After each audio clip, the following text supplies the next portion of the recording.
திருச்சிற்றம்பலம். நம பார்வதி வதையே. ஹரஹர மகாதேவா. சச்சயனே மிக்க தன்புணல் விண்கால் நிலம் நெருப்பாம் விச்சயனே விட்டிடுதி கண்டாய் வெளியாய் கரியாய் பச்சயனே செய்ய மேனியனே ஒன்பட அரவ கச்சயனே கடந்தாய் தடந்தாள அடல்கரியே. திருச்சிற்றம்பலம். நம பார்வதீபதையே. ஹரஹர மகாதேவா. திருவருளும் குருவருளும் கூட்டிவிக்க மாதவ சிவஞான சுவாமிகளுடைய திருவடிகளை வணங்கி அழகிய திருச்சிற்றம்பலம் உடையான் திருச்சபையை வணங்கி அடியார் பெருமக்களுடைய கமலபாதங்களை வணங்கி நாம் அன்றாட வாழ்வில் இறை சிந்தனை அப்படிங்கிற தலைப்பில் சிந்தித்து வந்து கொண்டு இருக்கிறோம். அதில் காலை கடன்களை எல்லாம் எந்திக்கிறதுல இருந்து எல்லாம் முடித்து வழிபாட்டில் வந்து நிற்கிறோம். வழிபாடு எப்படி பண்ணணும் அப்படிங்கிறத சொல்லி வந்துக்கிட்டு இருக்கிறோம். அதில் அனுஷ்டானத்தை பார்த்துக்கிட்டு இருக்கிறோம். சமய தீட்சை வாங்கி அனுஷ்டானம் பண்ணுறவங்க எப்படி இருக்கணும் அப்படிங்கிறத பார்த்துட்டு வந்துக்கிட்டு இருக்கிறோம். இந்த அனுஷ்டானமும் இன்றைய பகுதி 4வது பகுதியாக நம்ம பார்க்குறோம். சரியா? முதல்ல அதுக்குண்டான விளக்கத்தை மட்டும் பார்த்தோம் மந்திரங்களோட.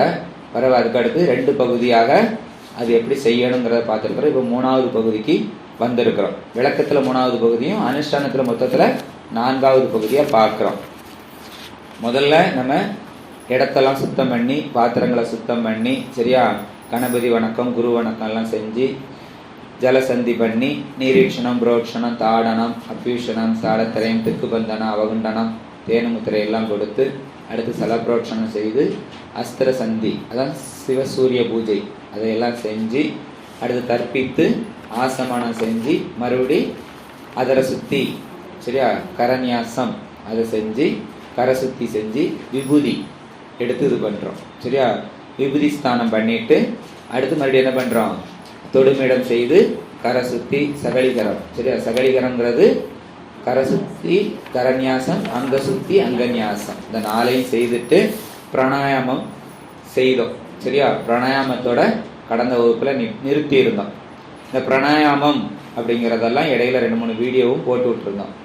பிராணாயாமம் அப்படின்னா அந்த மூச்சை ஒழுங்குபடுத்துவது.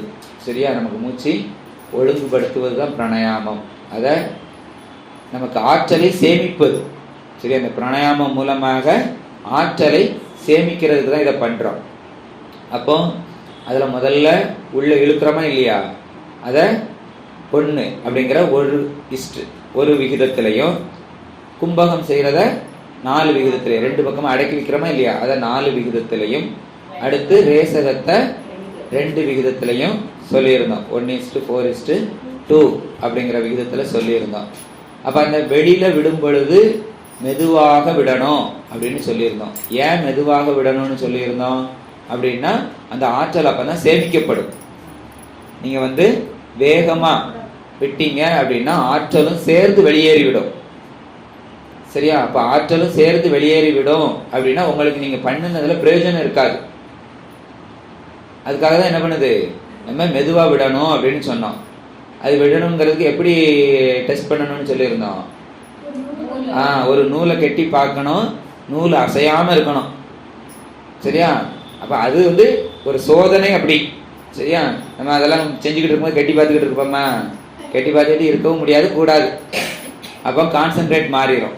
நமக்கு தெரியணும் நம்ம காற்று வெளியில் போகிறது நமக்கே உணர்வு இல்லை, அது தெரியலை அப்படிங்கிற அளவுக்கு மெதுவாக விடணும்.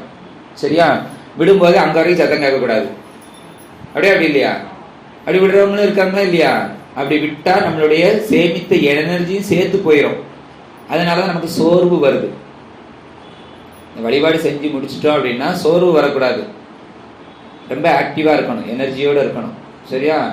அன்றைக்கி நாள் முழுவதும் அந்த சந்தோஷம் இருக்கும். சரியா? தூக்கம் வராது பகல்லலாம். இல்லைன்னா சோர்ந்து இருக்கும், டயர்டாகும், தூங்கணும்னு தோணும். சரியா? இது வந்து அப்படி இருக்காது உங்களுக்கு. இது இந்த நல்லபடியாக செஞ்சோம் அப்படின்னா உடல் சோர்வு இருக்காது, எப்பொழுதும் புத்துணர்ச்சி, பசி இருக்காது. ஆமாம், பசி தேவைப்படாது. அதான் ஐயா சொல்லியிருக்காங்களா 8 கவளஞ்சோறு போதும், அந்த மாதிரி மாறிடும். தேவைக்கு மட்டும்தான் சாப்பிடணும்னு தோணும். மற்ற ஆற்றல் எல்லாம் அந்த பிராணசக்தியில இருந்து வந்துடும். உங்களுக்கு தேவையான ஆற்றல் எதுல இருந்து வந்துடும்?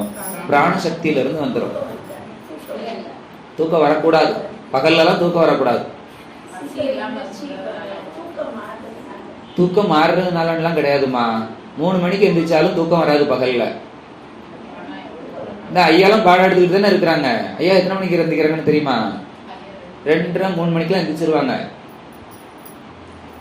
அழகா உட்காந்து பாடம். நம்ம தான் உட்காந்து கேட்கறவங்க தான் ஆன்னு வாய பழக்கிறோம். இருக்கா இல்லையா? ஐயா எப்பமாவது கொட்டாய் விட்டு எந்த ஊர்லயாவது பார்த்துருக்கீங்களா? அதுதான். என்னம்மா புரியல?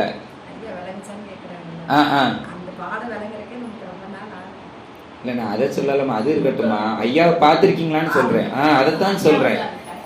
சரியா? டயர்ட் ஆகாது. அது மாதிரி எவ்வளவு டிராவல் பண்ணி எங்கெல்லாம் போயிட்டு வராங்க. வயசு என்ன ஆகுது, அதனால அந்த டயர்டு ஆகாது. சரியா? நம்ம பக்கத்து தெருவில் இருந்தாலும் நமக்கு டயர்ட் ஆயிடுது. அப்படித்தானே? அதுதான் சொல்றோம். சரி, அப்ப அந்த 3 மணிக்கு எந்திக்கிறதுங்கிறது வந்து பிரச்சனை கிடையாது. நம்ம செய்முறையில் இருக்கிறது தான். சரியா? அது நம்மளை பாதுகாத்து கொள்ளும். நமக்கு எந்த அப்ப பிற யோகிகள் இவங்கெல்லாம் எப்படி இருந்து தவம் செஞ்சாங்க? 3 நேரம் சாப்பிட்டு போய் உட்கார்ந்தாங்க. சாப்பாடுங்கிறது ஒரு பெரிய பிரச்சனையே கிடையாது. அதான் சொல்லியிருக்கோமா ஏற்கனவே.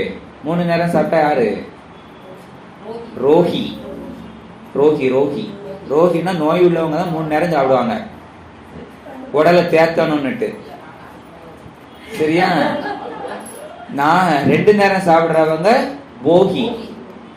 1 நேரம் விட்டு கொடுக்குறாங்க உலகத்துக்காக, தானும் வாழணும் தன் குடும்பத்துக்காகவும் வேணும்னுட்டு. 1 நேரம் சாப்பிட்றவங்க தான் யோகி. சரியா? இந்த உடல் இருந்தாதான் என்ன பண்ண முடியும்? பெருமானே அடைய முடியும். அதுக்காக ஒரு 8 கவனம் சாப்பாடு. சரியா? நம்மளாலும் சொல்லாதங்க. சரி, அதனால மற்ற 2 நேரமும் விடுறது. அது உலகத்துக்காகவும் மற்றவர்களுக்காகவும் விடுங்குது. அப்போ ரோகி, போகி, யோகி. சரியா? அதனால சாப்பாடுங்கிறது கண்டிப்பா சாப்பிட்டே ஆகணும் அப்படிங்கிறதெல்லாம் கிடையாது. நம்ம காற்றுல இருந்து நமக்கு தேவையான பிராண சக்தியை எடுத்துக்கிடலாம். அப்படி இருக்கும்போது ஃபுல் எனர்ஜி இருக்கும், பிரச்சனையே கிடையாது. அதுக்காக உடம்ப குறைக்கணுங்கிறதுக்காக சாப்பிடாம கிடக்கக்கூடாது.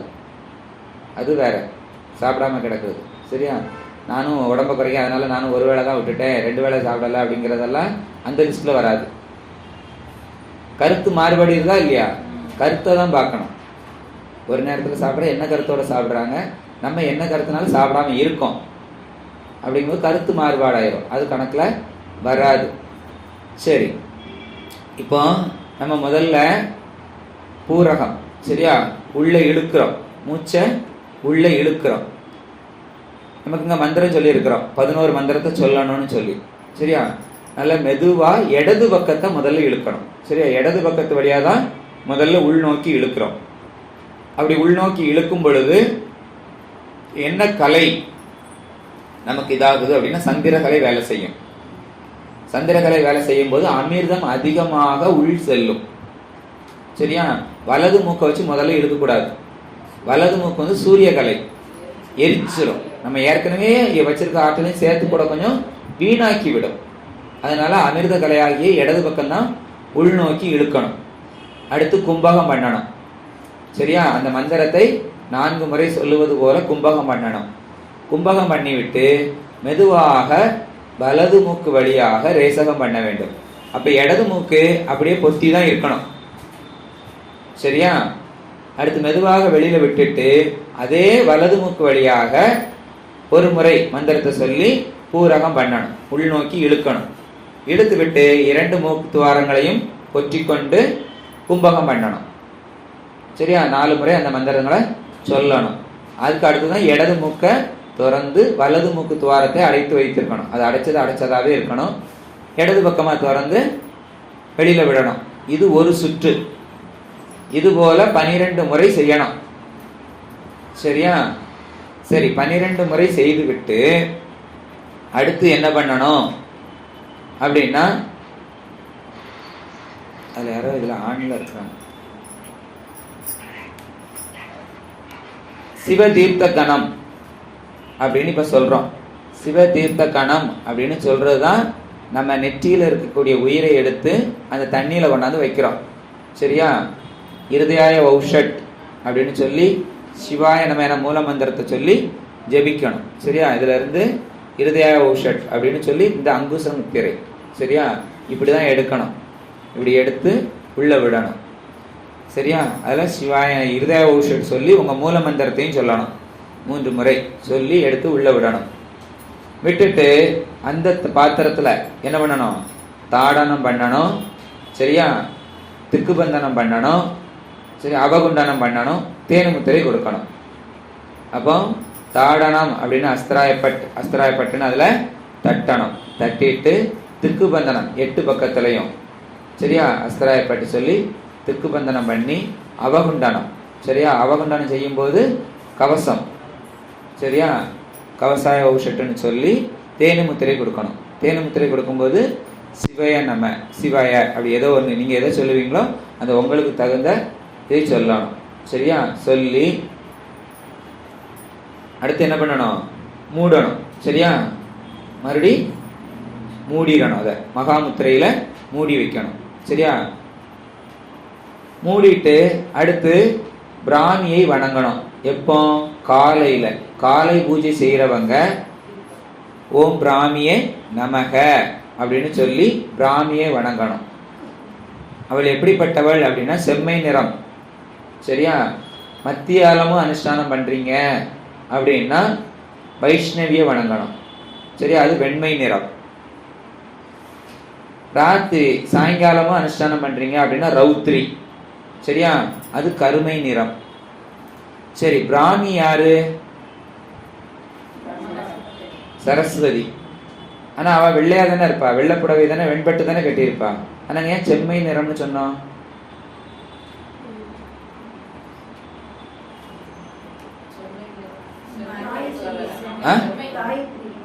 காயத்ரி இல்ல, இவன் வைஷ்ணவின்னு சொல்றோம். வைஷ்ணவி யாரு? விஷ்ணுவோட இதுல இருந்து வந்தவள். சரியா? அவ சிகப்பு, ஆனா அவளை வெண்மைன்னு சொல்றோம். ஏன் மாத்தி சொல்றோம் இப்படி? இது நேரம் குறித்து. சரியா? காலையில செம்மை, மத்தியாலம் உச்சி வெயில் வெண்மை, சாயங்காலம் இருள் நேரம், அதான் கருமை. சரியா? அதனால கருமை நிற ரௌத்ரி. சரியா? ரௌத்ரினா யாரு? அம்பாள் தான், பார்வதி தான், சக்தி. சரியா? சரி, அவங்கள வணங்குறோம். அந்தந்த ஸ்தானத்துல வணங்குறோம். காலையில செய்யும் போது பிராமி, மத்தியாலம் செய்யும் போது வைஷ்ணவி, சாயங்காலம் செய்யும் போது ரௌத்ரி. சரியா? அப்ப இந்த 3 நேரமும் வணங்கணும். அந்தந்த நேரத்துல 3ஐயும் சேர்த்து ஒரே நேரமா வணங்கக்கூடாது. காலையிலன்னா பிராமியை மட்டும்தான் சொல்லணும். மத்தியாலம் செஞ்சீங்கன்னா நீங்க யாரும் செய்யறது இல்லை, அதனால அது பிரச்சனை இல்லை. சாயங்காலம் செய்றீங்களா? நீங்க செய்வீங்க, நீங்க செய்றீங்க. சரியா? ரௌத்ரி. அனுஷ்டானம் பண்றவங்களும் சாயங்காலம் செய்யலாம். சரியா? சமய விஷயம் எடுத்தவங்க சாயங்காலம் செய்யலாம், தவறு கிடையாது. செஞ்சீங்கன்னா உங்களுக்கு கூட கொஞ்சம் போனஸ். 12 மணி நேரங்கிறது நமக்கு சொல்றது இல்லை. சரி, நேரம் அவ்வளவுதான் சொல்லக்கூடாது. இவ்வளவு நேரம் தான் அப்படின்லாம் சொல்றது இல்லை. இப்ப நீங்க இருக்கிறீங்க, காலையில செய்யறீங்கம்மா, வழிபாடு செய்யறீங்க, செஞ்சுட்டு வீடு ஒட்டடை ஒரு 10-11 மணிக்கு ஒட்டடை கிட்டடை அடிக்கிறீங்க, உடம்பு பூரா வேர்த்துருச்சு, ஒரு குளியல் போட்டுட்டீங்க. குளிச்ச உடனே செய்யணும். குளிச்ச உடனே கண்டிப்பா செய்யணும். அப்படி இல்லைன்னா அந்த அருள் உடம்பு மாறிடுச்சுன்னு அர்த்தம். 12 மணி நேரம் இருக்குங்கிறதுக்காக குளிக்க வேண்டாம், குளிச்சுட்டோம் சாயங்காலம் செஞ்சா போதுங்கிற கணக்கு வராது. சரியா? அதனால நம்ம நேரம் கணக்கு சொல்லக்கூடாது. இவ்வளவு நேரத்துக்கு இருக்கும் அப்படின்னு சொல்லக்கூடாது. சரியா? ஏன்னா குளிச்ச உடனே எப்பனாலும் என்ன பண்ணணும்? அனுஷ்டானம் பண்ணணும்.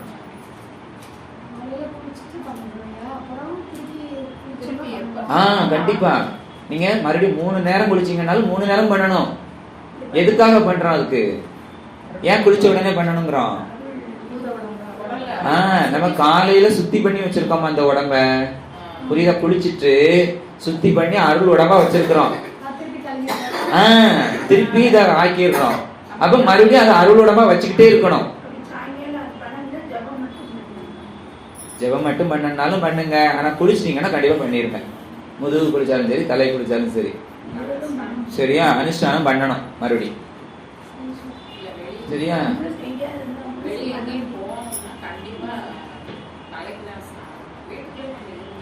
சரி, அதை எப்படினாலும் பார்த்துக்கோங்க, சரியா? இது நேதி. குளிச்சாச்சுன்னா நம்ம பண்ணணுங்கிறது நேதி. ஏன்னா நம்ம அருளோடமா மாத்துறது தான் பிரயாசப்பட்டுக்கிட்டு இருக்கிறோம். நான் அப்படி இருக்கேன், அங்கே போனேன் இங்கே போனேன், அதெல்லாம் எனக்கு தெரியாது. அது அவங்களுடைய சூழ்நிலை, அவங்க விருப்பம். சொல்லுவது என்னுடைய கடமை. எங்கே போனாலும் குளிச்சாச்சு அப்படின்னா பண்ணணும், அதுதான் நேதியை நான் சொல்லி தந்துடுறேன், சரியா? அது எந்த இடத்துக்கு உங்களுக்கு சூட் ஆகுங்கிறத நீங்கள் பார்த்துக்கோங்க. அதை ஒவ்வொருத்தட்டா பேசிக்கிட்டு இருந்தோம்னா என்ன ஆகும்? டைம் தான் வீணாக போய்கிட்டு இருக்கோம். சரி, அடுத்து மந்திராபிடேகம், சரியா? மந்திரத்தால நம்மள அபிஷேகம் பண்ண போறோம், சரியா? முதல்ல வலது கையில நீரை எடுக்கணும். 3 முறை வலது கையில நீரை எடுக்கணும். அந்த நீரை அப்படியே இடது கையில மாற்றணும். வலது கையில நீர் எடுக்கிறோமா, எடுத்துட்டு அதை வலது கையில இடது கைக்கு மாற்றணும், சரியா? இடது கைக்கு மாற்றி கும்பமுத்திரை பிடிக்கணும், சரியா? கும்பமுத்திரை இப்படிதான் பிடிக்கணும், சரியா? முதல்ல வலது கையில நீர் எடுத்து இடது கையில மாற்றி, புரிஞ்சுதாமா? வலது கையில நீர் எடுக்கணும், உத்ராணி வச்சு எடுத்து இடது கையில மாற்றி இந்த மாதிரி வச்சு கும்பமுத்திரை பிடிக்கணும். ஏற்கனவே கும்பமுத்திரை சொல்லி இருக்கிறோம், சரியா? இப்படி நேரா வச்சுக்கணும் கும்பமுத்திரை. இந்த பக்கம் தண்ணி ஒழுகிக்கிட்டு தான் இருக்கும், ஆனாலும் நம்ம என்ன சொல்லணும்? மந்திரத்தை கொஞ்சம் வேகமா சொல்லணும். வேகமா சொல்லிட்டு முடிஞ்ச உடனே, மந்திரத்தை சொல்லி முடிச்ச உடனே அந்த கும்ப நீர், மீதி இருக்கிற நீரை தலையில அபிஷேகம் பண்ணணும். அதுதான் மந்திராபிஷேகம். மந்திரம் சொல்லி அந்த மந்திரத்தால நமக்கு அபிஷேகம் செய்வது. இதுக்கு அந்த 11 மந்திரம் தான், சரியா?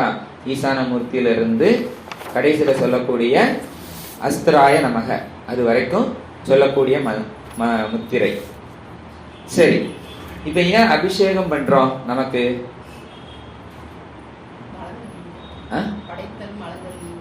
மலங்கள் நீங்குவதற்குத்தான், சரி? அந்த அபிஷேகம் எல்லாம் இருக்கு மலங்கள் நீங்குவதற்குத்தான், சரியா?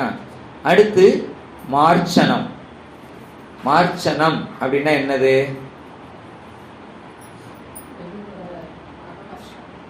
மார்ச்சனம் அப்படின்னா எப்படி பண்ணுவோம்?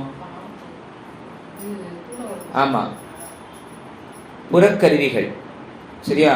புறக்கருவிகள் சுத்தமாகுவதற்கு மார்ச்சனம் பண்றோம். எப்படி பண்ணணும் அப்படின்னா, முதல்ல வலது கையில நீர் எடுத்துக்கிடணும், சரியா? வலது கையில நீர் எடுத்துட்டு அதை அப்படியே இடது கையில மாத்திக்கிடணும்.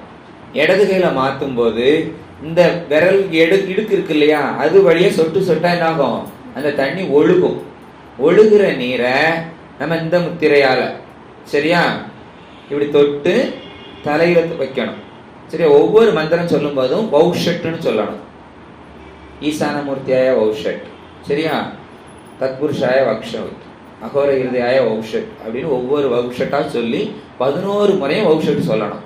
அப்ப தொட்டு இப்படி மேல வைக்கிறதுனால என்ன ஆகுது அப்படின்னா, நம்மளுடைய புறக்கருவிகள் எல்லாம் சுத்தம் செய்யப்படுகிறது. அடுத்து இந்த தண்ணி மிச்சம் இருக்கும், சரியா? மிச்சம் இருக்கணும், சரியா? அதை மறுபடியும் என்ன பண்றோம்? வலது கையில மாத்தி, சரியா? மறுபடியும் இதே மாதிரி கும்பமுத்திரை இப்படி பிடிச்சுக்கிட்டு இடது நாசி வழியா உள்ள இழுக்கணும். அந்த காலத்துல நீரை உள்ள இழுத்தாங்க, இழுத்து வலது நாசி வழியா தண்ணி வெளியில வரும். ஆமா, அப்படிதான் இழுக்கணும். 1 நிமிஷம் கும்பகம் பண்ணணும். இதுவும் இந்த மூச்சு பயிற்சியில தான், சரியா?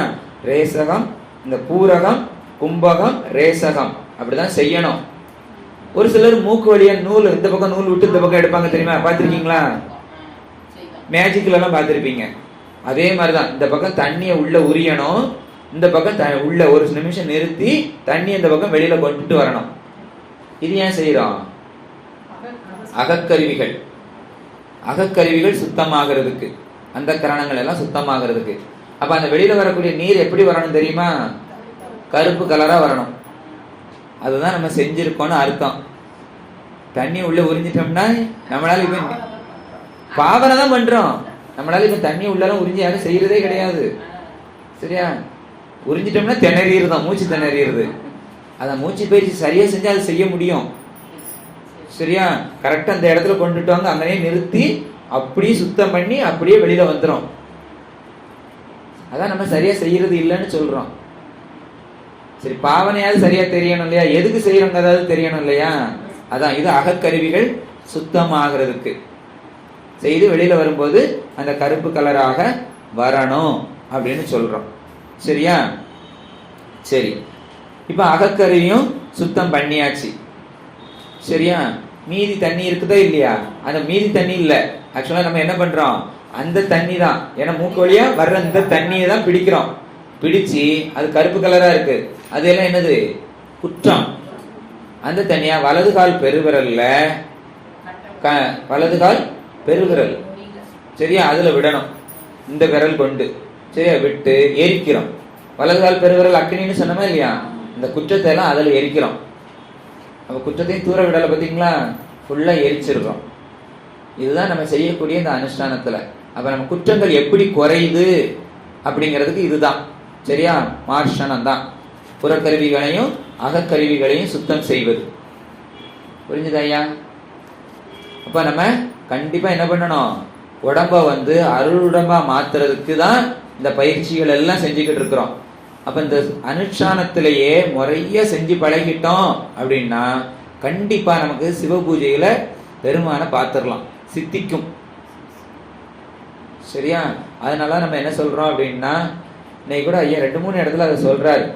ஒவ்வொரு இடத்துலையும் சொன்னாரு, படிக்கிறது நம்ம எதுக்கு படிக்கிறோம், நிக்கிறதுக்காக தான் படிக்கிறோம். சரியா? அடுத்து நம்மகிட்ட நெகட்டிவாவே நம்ம யோசிக்கவே கூடாது, எப்பவுமே பாசிட்டிவா தான் யோசிக்கணும். சரியா? அப்படின்னாதான் அதுவும் நமக்கு கூடுதல் பலனை தரும். அப்ப அந்த செய்ய வேண்டியதை சரியாக செய்யணும். படிச்சு மட்டும் புத்தகத்துல வச்சிருந்தாலும் பிரயோஜனம் கிடையாது, அதை அனுபவிக்கணும். அப்படி இல்லையா? அதைத்தான் சொல்றாரு. அதனால கண்டிப்பா தீட்சை எடுத்து அந்த வழிபாடு பண்ணுனா மட்டும்தான் நமக்கு அது அனுபவமா சித்திக்குமே தவிர, அப்படி இல்லைன்னா அந்த சித்தனை சித்திக்கிறது கிடையாது, சித்தம் கைகூடாது. சரியா? அதனால படிச்சு பிரயோஜனம் கிடையாது, அதை அனுபவிக்கணும். சோறு பொங்கி வச்சா மட்டும் பிரயோஜனமா? சாப்பிட்டாதான் அது டேஸ்ட் தெரியும். சாப்பிடாம நாங்களாம் நல்லா பொங்குவோம்னா பொங்கி பிரயோஜனம் கிடையாது. சரி, அடுத்து கவச வேஷனம். கவச வேஷனம் அப்படிங்கிறது எப்படின்னா, அசுரர்கள் நம்மளை தொந்தரவு பண்ணக்கூடாது. அதுக்காக இதுக்கு முன்ன இந்த இப்ப அகமர்ஷனம் பண்ணணுமா இல்லையா? அதை செஞ்ச உடனே மறுபடியும் என்ன பண்ணணும், ஆசமனம் பண்ணணும், அதர சுத்தி பண்ணணும், தொடுமிடம் பண்ணணும், கரநியாசம், கரசுத்தி கரநியாசம், அங்க சுத்தி அங்கநியாசம், இது எல்லாம் பண்ணின பிறகுதான் கவச வேஷனம் பண்ணணும். சரியா? தண்ணிய வலது கையில எடுத்து ஆள்காட்டி விரலை மட்டும் நீட்டி வச்சிருக்கணும். சரியா? தண்ணி உள்ள இருக்கும், இப்படி ஆள்காட்டி விரலை மட்டும் நீட்டி வச்சுட்டு நம்மளை சுத்தி இப்படி வலத்துல இருந்து இப்படி இடமாக ஒரு சுத்தும் போது அந்த தண்ணி எப்படி போகும் அப்படின்னா, இந்த ஒத்த விரல் வழியா ஒரு சுத்தும். சரியா? இவன் இப்படி நம்ம சுத்துறோம் அப்படின்னாலே கரெக்டா அது ஒரு வட்டம் போட்டுரும்.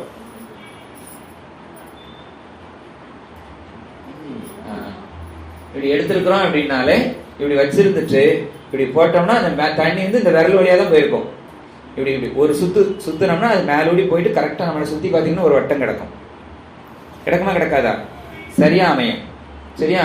அப்ப அசுரர்கள் உள்ள வரமாட்டாங்க, நம்ம கவசம் போடுறோம். சரியா? சீதைக்கு கவசம் போட்டு கொடுத்தாரா எப்படி, கோடு போட்டு வச்சாரா எப்படி, அது மாதிரி தான்.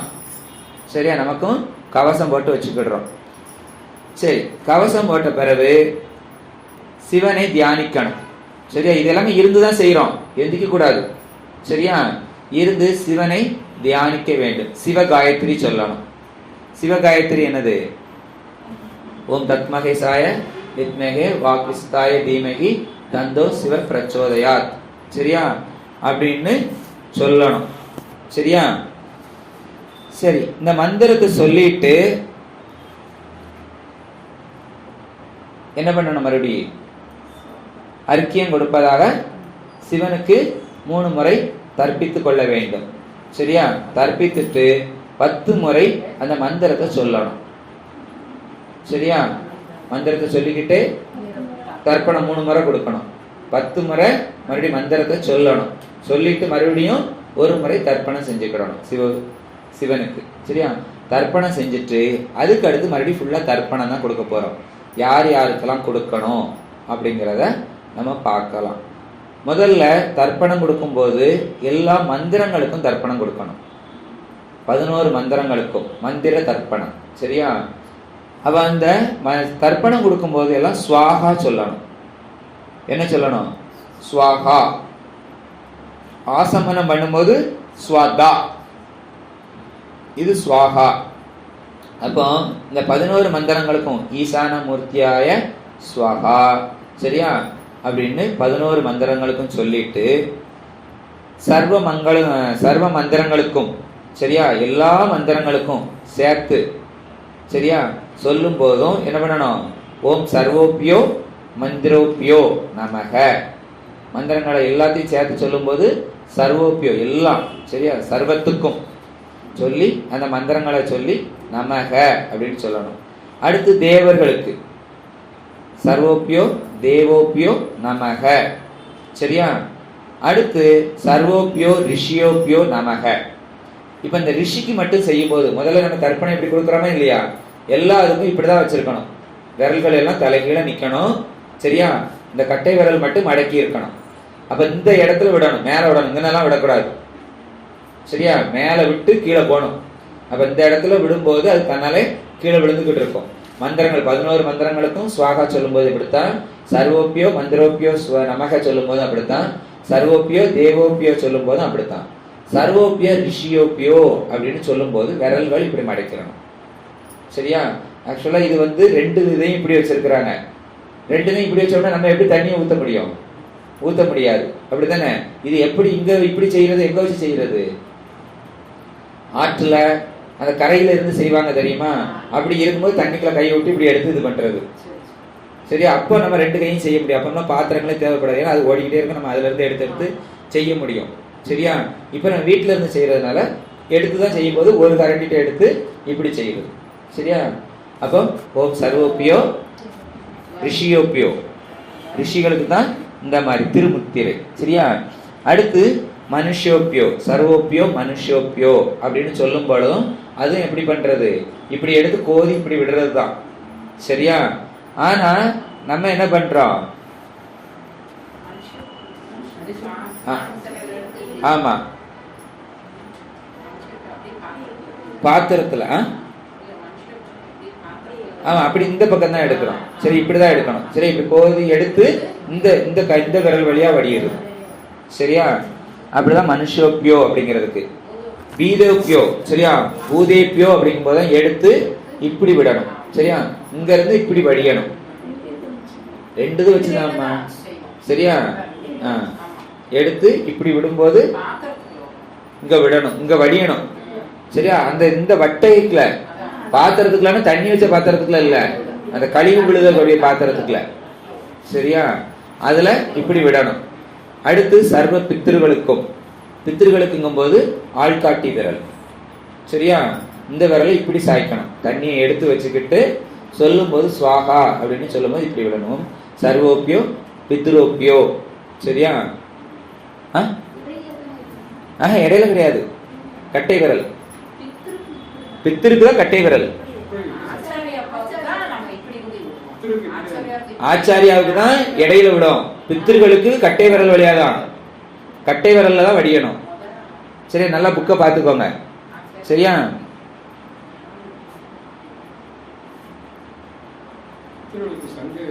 ஆமா,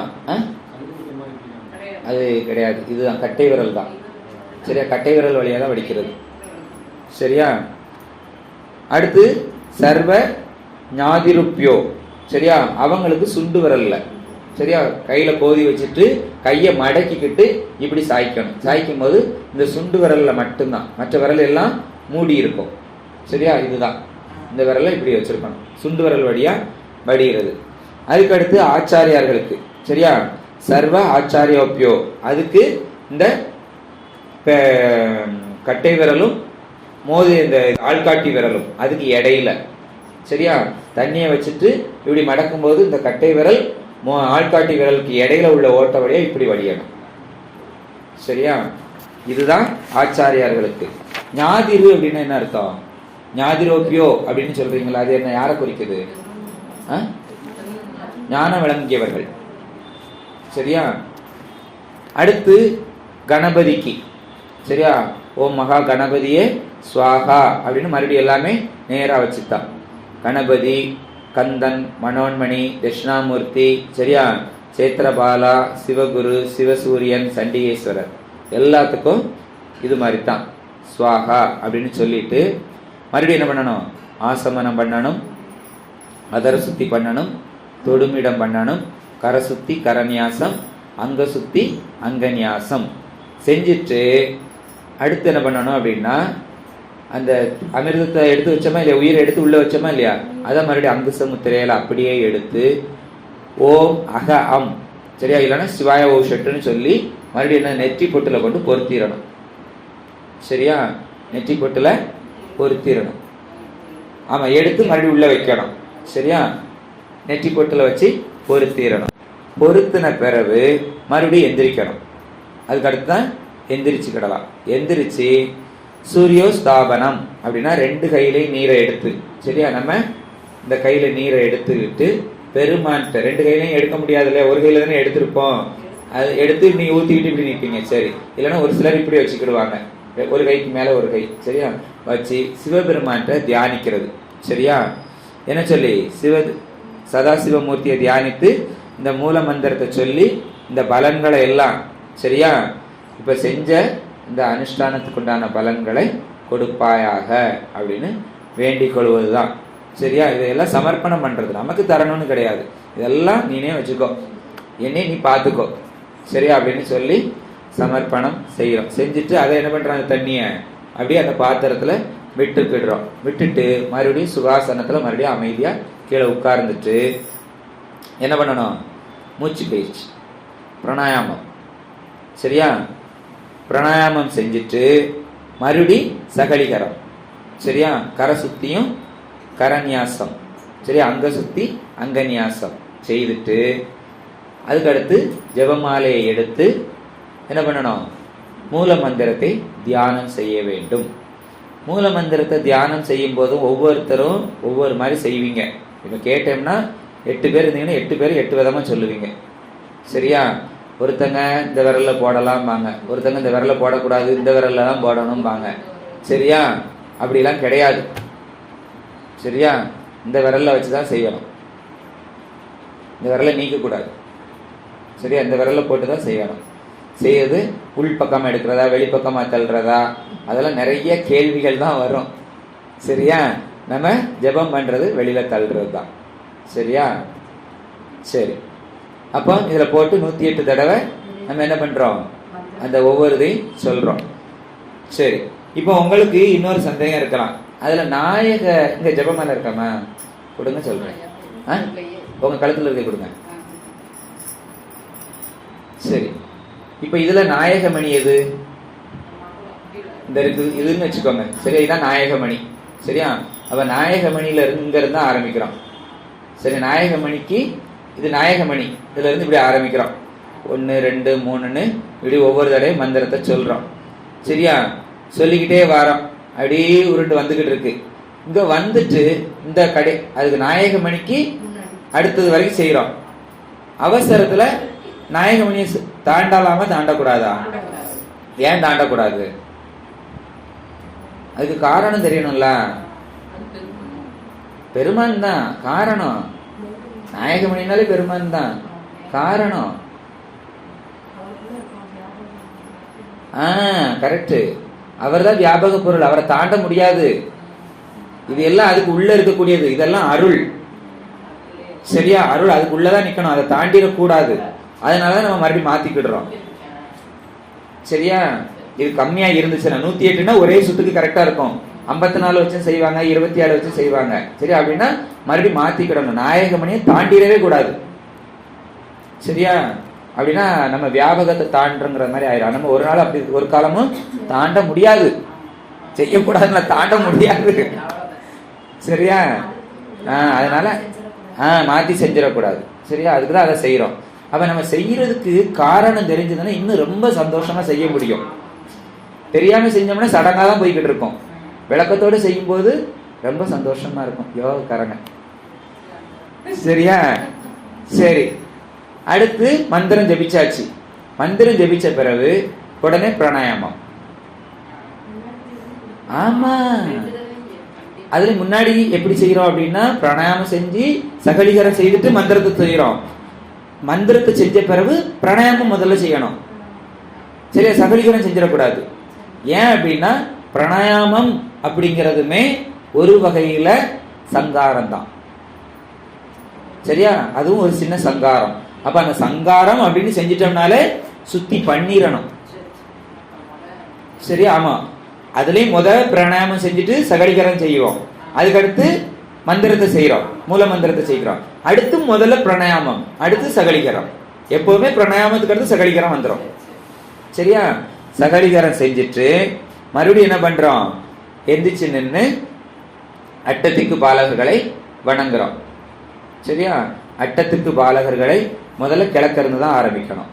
கிழக்கிருந்து இந்திரன், அடுத்து அக்கினி தென்கிழக்கு, அடுத்து தெற்க வந்து யமன், அடுத்து தென்மேற்கு நிருதி, அடுத்து மேற்க வருணன், அடுத்து வடமேற்கு வாயு, வடக்கு குபேரன், வடகிழக்கு ஈசானன். அப்படி செஞ்சுட்டு மறுபடியும் கிழக்கு பக்கத்துக்கு நேரம் நிற்கணும். கிழக்கு பக்கத்துக்கு நேரம் நின்று மேலே பார்த்து பிரம்மன், சரியா, கீழே பார்த்து விஷ்ணு. 10 இடத்தையும் செய்யணும். சரியா, 10 திசைகள் சொல்றமே இல்லையா, அதனால மேலே போனவன் பிரம்மன், கீழே பார்த்து விஷ்ணு, அதையும் சேர்த்து செய்யணும். சரியா, செஞ்சுட்டு மறுபடியும் என்ன பண்ணணும், சாஷ்டாங்கமாக நமஸ்கரிக்கணும். சரியா, நமஸ்காரம் செய்துட்டு மறுபடியும் உட்கார்ந்து அகோரம் ஜபித்து பஞ்சபுராணம் பாடி, சரியா, நிறைவு செய்யணும். சரிங்களா, சரியா, செய்யலாமா? இப்படிதான் செய்யணும். புரியுதாம்மா? சரியா, அப்போ கண்டிப்பா அகோரம் ஜபிக்கணும். இதெல்லாம் செய்யும் பொழுது எவ்வளவு நேரத்துக்குள்ளலாம் கிடையாது, அதுக்கு இருக்குது. உங்களுடைய மந்திரம் லென்த்தா இருந்துச்சுன்னா நீங்க அதுக்கு தகுந்தாக்கலாம் சொல்லணும். சரியா, அது உபதேச மந்திரத்தை நீங்க வந்து அனுபவிச்சே சொல்லுங்க, வேக வேகமாலாம் ஓடக்கூடாது. சரியா, சரி. அப்படின்னு அந்த பஞ்சபுராணம் பாடி மறுபடி நிறைவு செய்யணும். நிறைவு செய்யும் பொழுது இதுக்கு அடுத்து ஒடுக்கணும். இதுக்கு அடுத்து ஒடுக்கம் செய்வீங்களா? அது உயிர் தானே ஒடுக்குறீங்க, அதுக்கு அடுத்து ஒரு ஒடுக்கம் இருக்குது, கடைசி. ஆமா, சரியா. மறுபடியும் எல்லாம் செஞ்சு உட்கார்ந்து மூல மந்திரம் சொல்லி இந்த அகோரம் ஜெபிச்சு பஞ்சபுராணம் எல்லாம் பாடி அந்த தண்ணியை எடுத்து அந்த பாத்திரங்கள் எல்லாத்தையும் இப்படி 3 தடவை அகோர இருதயாய ஔஷட், சரி, அகோர மந்திரம் தான் ஜெபிக்கணும். ஜெபிச்சு சரியா, அதை அந்த இதுல இது பண்ணிட்டு மறுபடியும் என்ன பண்றோம், அதை எல்லாத்தையும் தொட்டு இருதயத்துல ஒடுக்கணும். சரியா, இருதயத்துல ஒடுக்கி தான் நிறைவு செய்யணும் கடைசியில. சரியா, அப்படியே எந்திக்க கூடாது. ஏன்னா அந்த பாத்திரங்கள் எல்லாம் என்ன பண்ணிருக்குது, மந்திரத்தால் இது பண்ணிருக்கு, அது எல்லாத்தையும் நம்ம ஒடுக்கணும். சரியா, அந்த வெறுந்தட்டு அந்த இது, சரியா, இது ஜபமந்திரம், ஜபமாலை, திருநீர் பை எல்லாத்தையுமே தொட்டு இருதயத்துல கொண்டாந்து ஒடுக்கிட்டு தான் பூஜையை நிறைவு செய்யணும். சரி, இது சமய தீட்சைக்கு அப்படித்தானே செய்யறீங்க? அப்படித்தானே செய்றீங்க, இது சமய தீட்சை. ஆமா, அது கடைசியில ஆசமனம் பண்றது. சரி, அது மீதி இருக்க தனியே 3 தடவை ஆசமனம்னா நீங்க என்ன சொல்லி கொடுப்பீங்க? சிவ அதான் சொல்றீங்களா? சரி, சொட்டு. சரி, ஓகே. சரியா, அதுல கடைசியில ஆசமனம் பண்ணுவாங்க. சரி, அந்த நீரை வந்து வீணாக்க கூடாது. அதை நீங்க ஆசமனம்னு சொல்லி குடிச்சாலும் அது நீண்டுகிட்டே போறது மாதிரி தான் இருக்கும். அதை நீங்க சிவார்ப்பணம்னு சொல்லி குடிச்சிடலாம். சரியா, ஆமா, எடுத்துதான் குடிக்கணும், அப்படிதான் இது பண்றது. சரியா, சரி, இது அனுஷ்டானம் பண்றவங்களுக்கு முடிஞ்சது. சரியா, அடுத்து சிவ பூஜை பண்றது யாரு? நீங்கள் மட்டும்தான் இருக்கிறீங்க. சரியா? நீங்கள் சிவ பூஜையில் காலையில் அனுஷ்டானம் பண்ணுறீங்க இல்லையா? காலையில் அனுஷ்டானம் பண்ணுறீங்க. அனுஷ்டானத்தை முதல்ல பண்ணுவீங்க, அடுத்து சிவ பூஜையை பண்ணுறீங்க. அப்போ ஒடுக்குவீங்களா ஒடுக்க மாட்டீங்களா?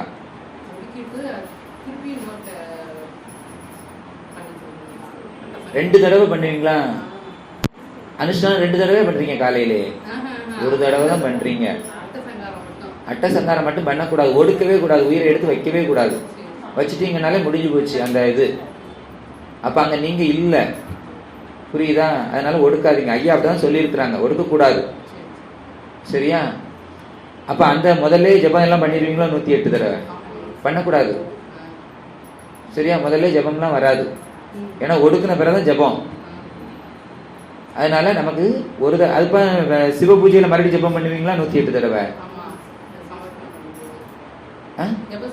ஜப சமர்ப்பணம் பண்ணுவீங்க. அதுக்கு அடுத்து 108 தடவை பண்ண மாட்டீங்கல்ல?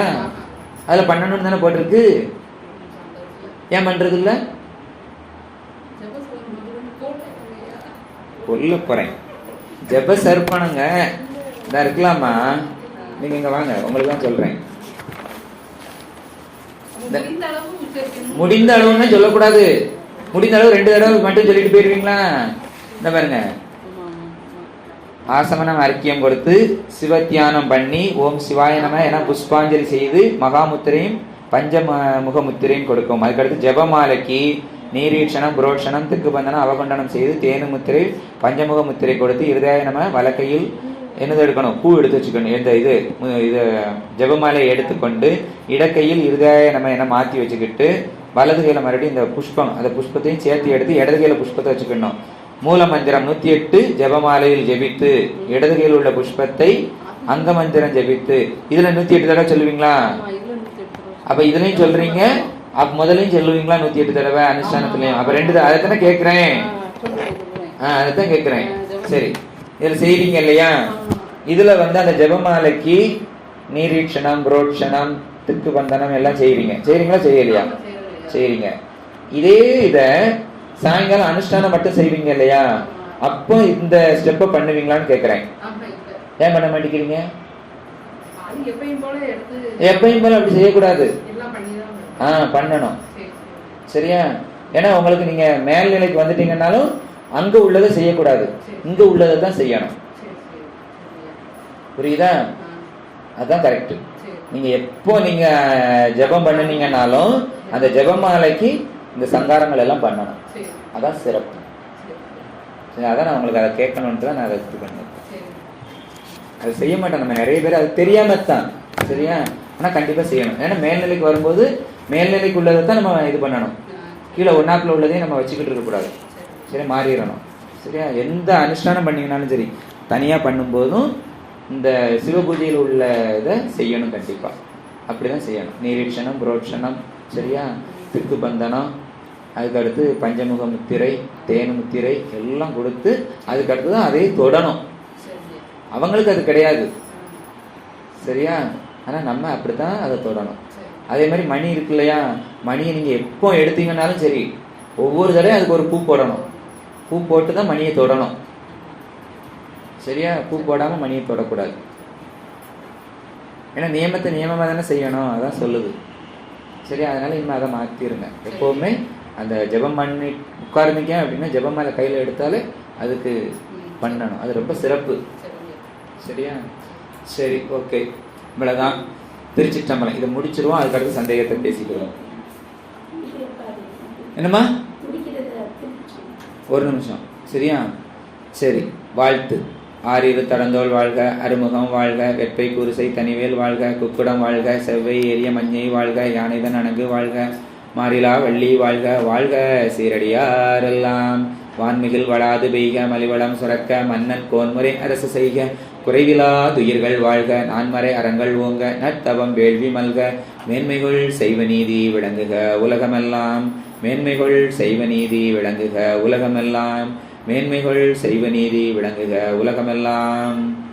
கைலாய பரம்பரையில் சிவஞான போத நெறி காட்டும் வெண்ணை பயில்வாய்மை மெய்கண்டான் சந்ததிக்கோர் மெய்ஞான பானுவாகி குயில் ஆறும் பொழில் திரு ஆவடுதுறை வாழ்குரு நமச்சிவாய தேவன் சைலாதி மரபுடையோன் திருமரபு நீடூடி தழைக மாதோ. திருச்சிற்றம்பலம் திருச்சிற்றம்பலம் திருச்சிற்றம்பலம். நம பார்வதி பதையே. ஹரஹர மகாதேவா.